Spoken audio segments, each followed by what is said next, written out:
This is a little embarrassing. I was asked about 2 weeks ago by Linda, what is my sermon title? And all I knew was you were 150 years old, then you were in your first year of 150 more. And so I thought, well, let's try what's next. I had no sermon in mind. I just thought, well, that's out there. And then I spent 10 days trying to figure out what's next. But I have good news. I did wake up one morning, and on my computer, 3 pages, a letter from Dr. King to you. So I'm off the hook. And unlike most sermons, I get to read the letter. So here is what Dr. King has written. October 11th, 2015, dear friends of the Unitarian Universalist Society of Germantown, I was with you in 1960, but I've been watching ever since. In recognition of your congregation's rich 150-year history, I'd like to take a few moments to reflect on your past and then turn to questions about the future.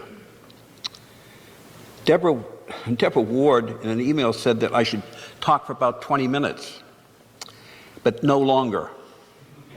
And later in the same memo, she said I should talk for 15 or 20 minutes. Thank goodness the memo did not go on. I know that you know that I'm a Baptist minister and I have a microphone. So it might be a tad longer, a tad shorter, who knows. I believe that each of you is called today to a genuine revolution of values. You are being called into a worldwide fellowship of values that goes beyond one's race, tribe, or class. You are being called to love your neighbor. This is not some kind of Pollyanna wistfulness, but it stems from the underlying principle that unlocks the door to ultimate reality. Let me be more specific. This is the way this congregation has, in so many ways, been living out its faith for 150 years. Most recently, you have labored long and hard over many years to try to figure out how you might end racism.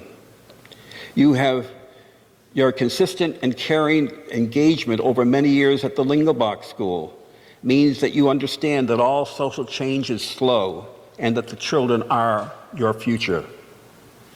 One cannot forget the large banner that hung in front of this church for many years that said this church, this sacred place, is a nuclear-free zone.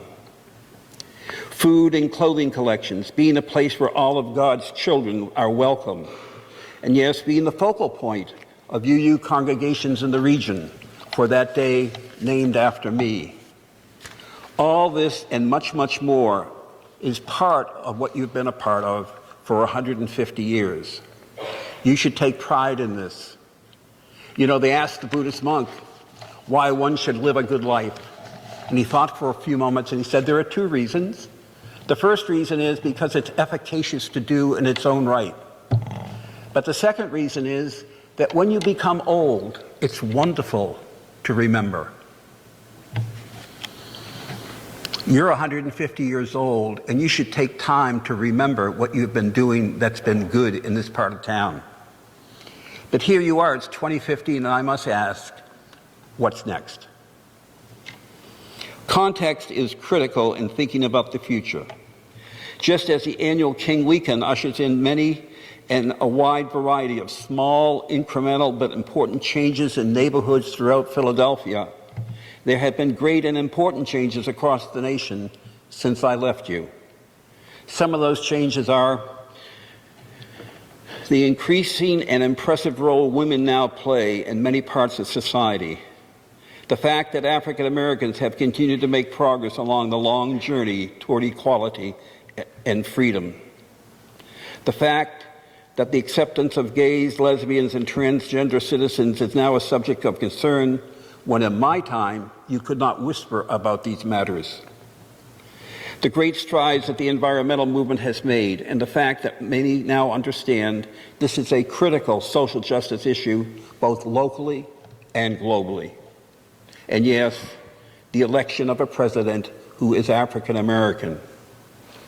I am sure you can add to this what would be a very long list of things that have changed for the better over many years. I like to think that these and other changes over the past several years are in some ways ripples of what we started in the 60s. I do know this: God does not prompt social change in one generation without leaving succeeding generations many tasks to accomplish and new advocacy leaders to help in that accomplishment. This is the context as you prepare for the next 150 years. Friends, you know better than I that many good things have transpired since I was with you. However, you also know all signs of progress are precarious. And the solution of one problem brings us face to face with yet another. We know that evil is still at work in our nation. The face of evil is violence, greed, and more greed, prisons, war, and seemingly more war, venom in the political arena, and the list goes on. These are just some of the issues that cry out for our and your attention. Many of you here this morning are engaged beyond the walls of this church in a wide variety of social change matters. I applaud your engagement. Your witness underscores what all of us know in the deepest parts of our hearts. Our lives begin to end the day we become silent about the things that matter. I also know this: there is no greater issue plaguing the country at home or abroad than the issue of violence. During my speech at Riverside Church in 1967, I said the United States is the greatest purveyor of violence in the world today. I said that then, I believe that now. I weep for our nation. We should all weep for our nation. In my darkest moments, I used to think that there was perhaps a genetic flaw in the American psyche that was the basis of all of our violence on television, in the streets, in homes, and around the world. But I knew that this was not the case. Our tendency toward violence lies deep within the soul of the nation, but it is a sickness and not a spiritual death notice. My old friend Bill Coffin had it right when he said, "We are beginning to resemble extinct dinosaurs who suffered from too much armor and too little brain." Perhaps those with sufficient analytical skill can someday help understand why and the wherefore of American violence. Maybe someday. But moving ahead to address that issue is a moral imperative today. You may ask, what can I do that will be effective? How could I spend my time wisely? And my advice is that you find somewhere where you can begin to make a contribution and not worry so much about your effectiveness. As a member of this faith community, I'd ask that you take your first step in addressing the issue of violence, whether with an organization or a movement, knowing that you will not see the entire staircase of change short of taking that first step. All social change is accomplished in 1,000 small steps, and it is a fool's notion to think that because you can do little, you decide to do nothing. Each of you this morning can choose to be, or renew your pledge to be, a drum major for justice and peace. And if you make that right choice, you will be able to transform what sometimes feels like a cosmic crisis of values into a creative period of peace. If you will make the right choice, you will be able to transform the jangling discords of the world into a beautiful symphony of sisterhood and brotherhood.